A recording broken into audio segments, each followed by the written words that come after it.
Hello everyone, welcome to our channel. This is Srishti Agarwal. तो मैं आप सभी क्लास 9th के स्टूडेंट्स के लिए लेकर आई थी आपकी वर्कबुक्स के सॉल्यूशन, जिसमें हमने सब्जेक्ट इंग्लिश, गणित और साइंस के सॉल्यूशन देखे हैं। तो यहाँ पर हम देखेंगे विषय विज्ञान सब्जेक्ट साइंस के कार्यपत्रक 33 और 34 दोनों ही कार्यपत्र के यहाँ हम सॉल्यूशन देखेंगे। तो स्टार्टिंग से लेकर एंड तक बने रहिएगा ताकि आपको हर क्वेश्चन अच्छे से समझ आ सके और आप अच्छे से नोट डाउन कर सकें। तो स्टार्ट करेंगे सबसे पहले इस वीडियो में कार्यपत्रक 33 का सॉल्यूशन, देन हम देखेंगे 34 का भी सॉल्यूशन। तो यहाँ समझेंगे दूरी और गति को। फर्स्ट क्वेश्चन है, दिए गए चित्रों में ए से बी के मध्य लंबाई धागे या स्केल से मापकर रिक्त स्थान में लिखें। तो आपको एक स्केल लेना है और एक धागा ले लेना है। देन आपकी वर्कशीट पे आपको नापना है ए से बी तक, और दूसरा जो पिक्चर है उसे भी नापना है, वो थोड़ा सा ज़्यादा है। तो देखिए, आप जब निकालेंगे अपने धागे को या स्केल को, तो यहाँ ए से बी की दूरी आ जाएगी 4 सेंटीमीटर और यहाँ आ जाएगा 5 सेंटीमीटर। इसी तरह से अगला जो पार्ट है सेकंड, यहाँ पर भी आप ए में एक पॉइंट रखिए धागे का, देन उसे इस तरह से वृत्ताकार शेप पे ला करके इसे नापिए। देन धागे को आप एक स्केल की सहायता से जब नापेंगे तो यहाँ पर आंसर आ जाएगा लगभग 5 सेंटीमीटर। नेक्स्ट है, इसी तरह से इस आकृति को भी नापना है आपको। तो यहाँ पर आप धागा रखेंगे, देन इसे इस तरह से घुमाते हुए उस धागे को यहाँ तक पकड़ लेंगे। देन आप स्केल लेंगे, ठीक है। स्केल बड़ा वाला लेना है आपको, जिसमें आपका 12 सेंटीमीटर से ज़्यादा हो। तो आप जब धागे को रखेंगे तो स्केल में इसकी जो लंबाई आएगी वो लगभग 15 सेंटीमीटर आएगी, ठीक है। तो धागे को आपको स्केल पे रखना है ताकि आप अच्छे से निकाल सकें। तो ये आपको करना है खुद से, बट मैंने आपको लगभग में आंसर बता दिया है। सेकंड क्वेश्चन है, दूरी का मात्रक पूछा है। दूरी का मात्रक क्या होता है? मीटर होता है। थर्ड क्वेश्चन है, निम्नलिखित लंबाइयों को बढ़ते हुए क्रम में लिखिए। तो सबसे पहले देखिए, सबसे छोटी इकाई 9 मिलीमीटर आ जाएगा, then 24 centimetre, then 2 metre, then 1 kilometre. Fourth question है, मोहन अपने घर से साइकिल द्वारा 2 किलोमीटर की दूरी तय कर विद्यालय पहुंचा।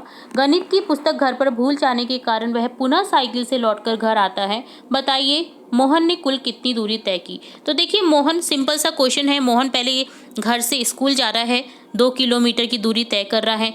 देन स्कूल से वापस घर आ रहा है, फिर 2 किलोमीटर की दूरी तय कर रहा है। तो टोटली उसकी जो तय की गई दूरी हो जाएगी वो हो जाएगी 2 + 2 4 किलोमीटर, ठीक है। तो इसे नोट डाउन कर लीजिए। फिफ्थ क्वेश्चन देखेंगे, एक वस्तु 16 मीटर की दूरी 4 सेकंड में तय करती है, पुनः 16 मीटर की दूरी 2 सेकंड में तय करती है। वस्तु की औसत चाल क्या होगी? तो आंसर देखेंगे, कुल तय की गई, देखिए वो एक बार में 16 मीटर तय कर रहा है, फिर दोबारा से 16 मीटर की दूरी तय कर रही है। तो टोटली दूरी हम निकालेंगे 16 + 16 32 मीटर। समय आपका दे रखा है, पहले में तो 4 सेकंड में तय करती है और दूसरे में 2 सेकंड में तय करती है। तो टोटली हम निकालेंगे समय 4 + 2 सेकंड 6 सेकंड हो जाएगा। तो औसत चाल का सूत्र हो तो आपको पता ही है, दूरी बटा समय होता है। तो औसत चाल निकल जाएगी हमारी 32/6, जिसको सॉल्व करने पे आपका आ जाएगा 5.33 मीटर प्रति सेकंड।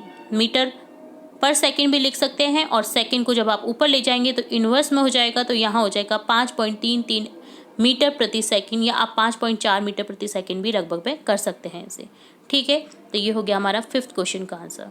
सिक्स्थ क्वेश्चन है, कोई व्यक्ति किसी स्थान से चलकर उसी स्थान पर वापस लौट आता है तो उसने शून्य दूरी तय की।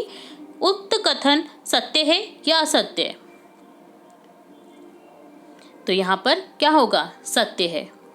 तो यहाँ आपको लिख देना है सत्य। नेक्स्ट क्वेश्चन 7 देखेंगे।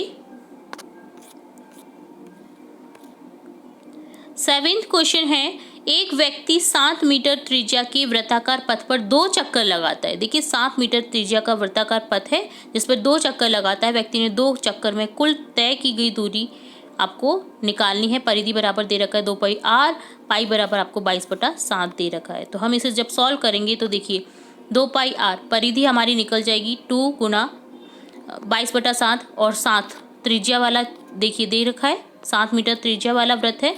तो देखिए यहाँ पर 7 मीटर जब त्रिज्या वाला वृत्त आ जाएगा तो यहाँ पर 7 मीटर है। तो देखिए 7 मीटर आपका त्रिज्या दे रखी है। तो यहाँ पर निकालेंगे, जब सॉल्व करेंगे तो 44 आपका परिधि आ जाएगा। 2 चक्कर लगाए हैं, देखिए आप क्वेश्चन को फिर से पढ़िए। 2 चक्कर लगाए वृत्ताकार पथ पर उसने, तो तय की गई दूरी दोनों की हो जाएगी 2 गुना 44। एक चक्कर में उसने 44 दूरी तय कर दी, परिधि टोटल दूरी हो गई उसकी। देन वृत्ताकार पथ में ही घूम रहे, तो 2 गुना 44 कर देंगे, तो यहाँ पर आपका आंसर आ जाएगा 88 मीटर। ठीक है।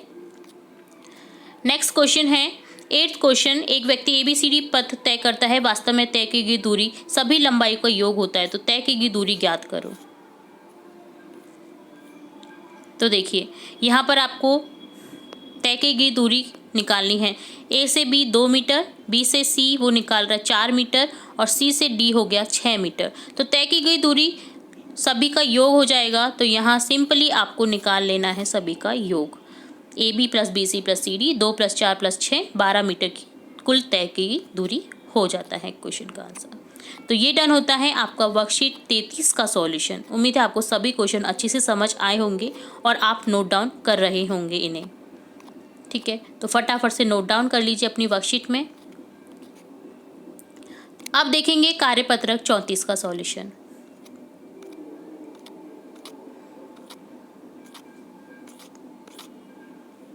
तो यहाँ हम समझेंगे विस्थापन दूरी और विस्थापन में अंतर।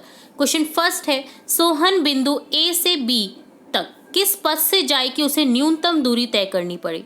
तो देखिए ऊपर के अगर पथ से जाएगा, पहले पथ से, तो उसको ज़्यादा दूरी तय करनी पड़ेगी। देखिए चित्र में आपको पता चल रहा होगा। कम दूरी में तय कौन सा पथ होगा, पथ सेकंड। तो यहाँ पर आप लिख देंगे पथ सेकंड। ठीक है, तो ये वाली जो दूरी है ये कम होगी, ये वाली जो दूरी है वो ज़्यादा होगी।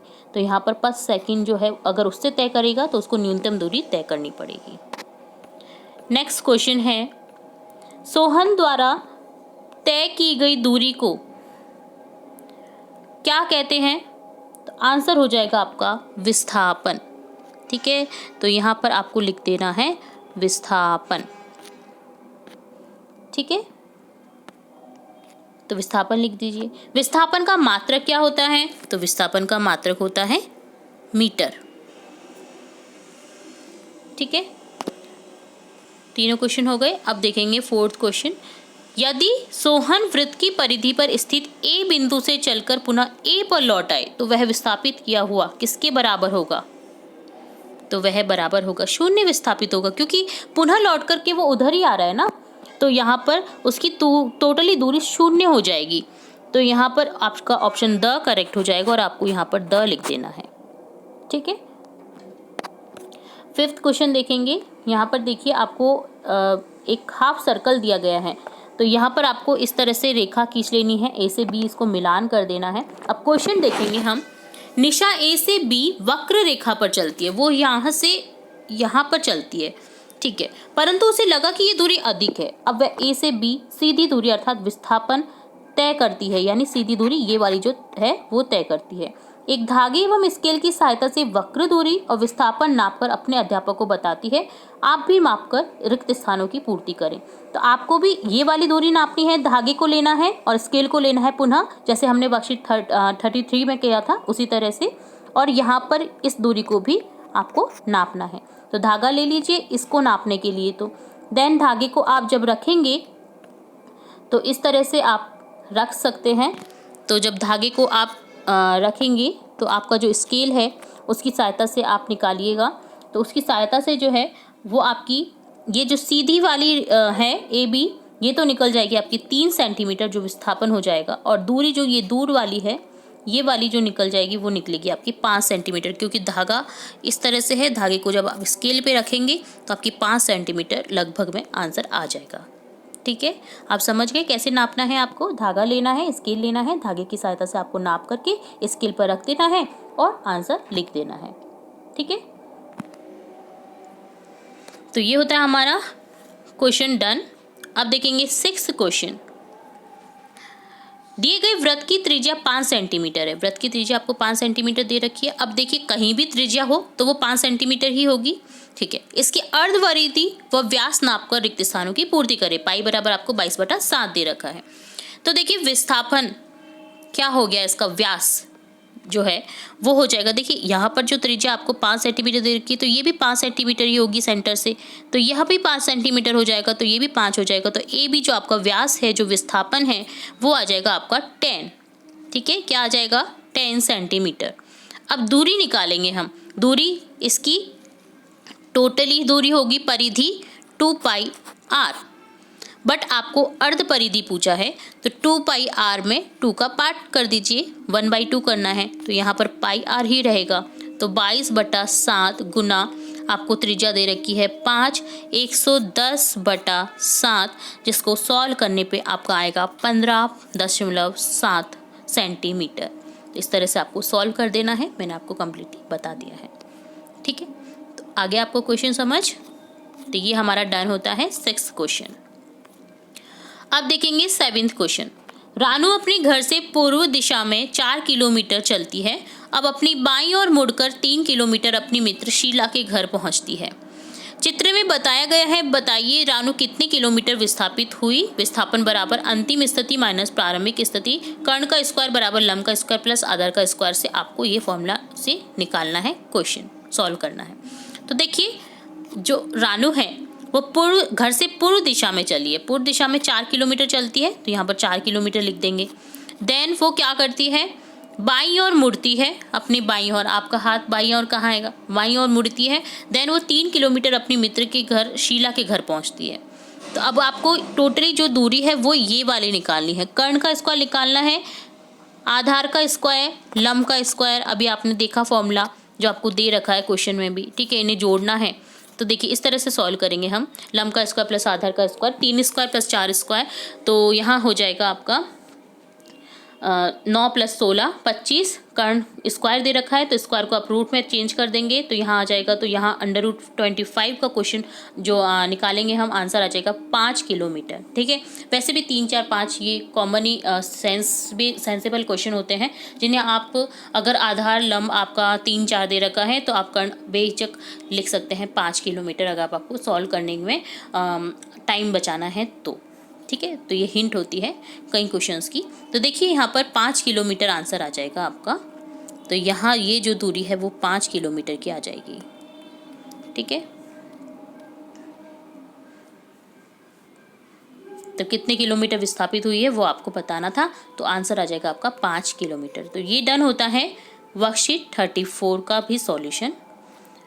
तो यहाँ हमने काफ़ी अच्छे से समझने की कोशिश की है। फिर भी अगर किसी क्वेश्चन में कोई डाउट रहता है तो आप कमेंट बॉक्स में फिर भी कमेंट करके पूछ सकते हैं। तो यहाँ हमने देखा कार्यपत्रक 34, वर्कशीट 34, 34 और 33 का सॉल्यूशन। इसी तरह हम और भी वर्कशीट के सॉल्यूशन देखेंगे और भी इंपॉर्टेंट वीडियोस आपकी कक्षा से रिलेटेड देखते रहेंगे।